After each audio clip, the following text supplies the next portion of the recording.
Une fois l'ablution effectuée, la personne doit se mettre debout sur un support qui est la terre.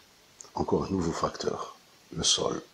Vous constatez que la prière est liée à plusieurs facteurs qui sont en harmonie et en symbiose et qui sont surtout des facteurs naturels.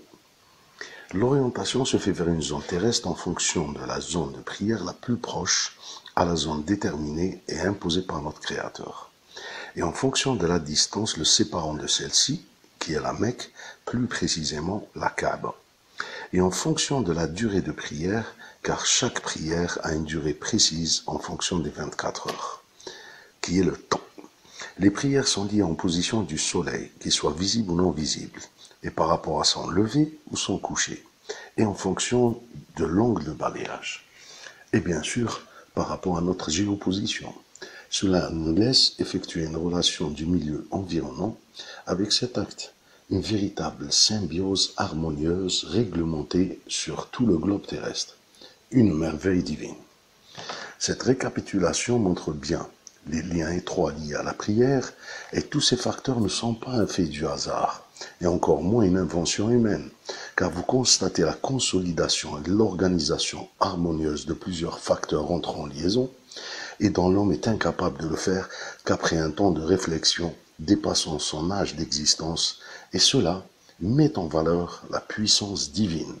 Le priant doit être fier d'effectuer cet acte car la prière est en relation avec la science et cette analyse donne une nouvelle vision de cet acte et une fierté aux musulmans, qui ouvre une porte à la réflexion humaine afin de se tourner vers la science et non vers l'endoctrinement ou l'ignorance.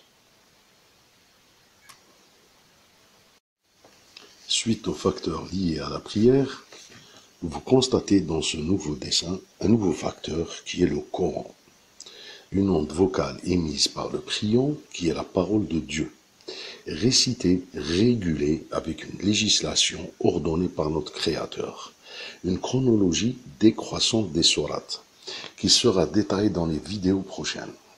La parole de Dieu est une onde vocale sonore, individuelle ou en groupe, émise par l'être humain, couplant la parole au cerveau, et cela nous laisse dire que tout don attribué par Dieu doit être utilisé en fonction des relations morphologiques, organiques, cérébrales et environnementales. Ceci donne un nouveau terme au nom de prière. Il y a une propagation de l'onde vocale émise qui s'effectue en direction de la Mecque, la Kaaba. Et cette propagation du son dans l'air à 20 degrés Celsius a une vitesse de célérité qui est de 340 mètres par seconde, mais seulement son énergie qui se déplace.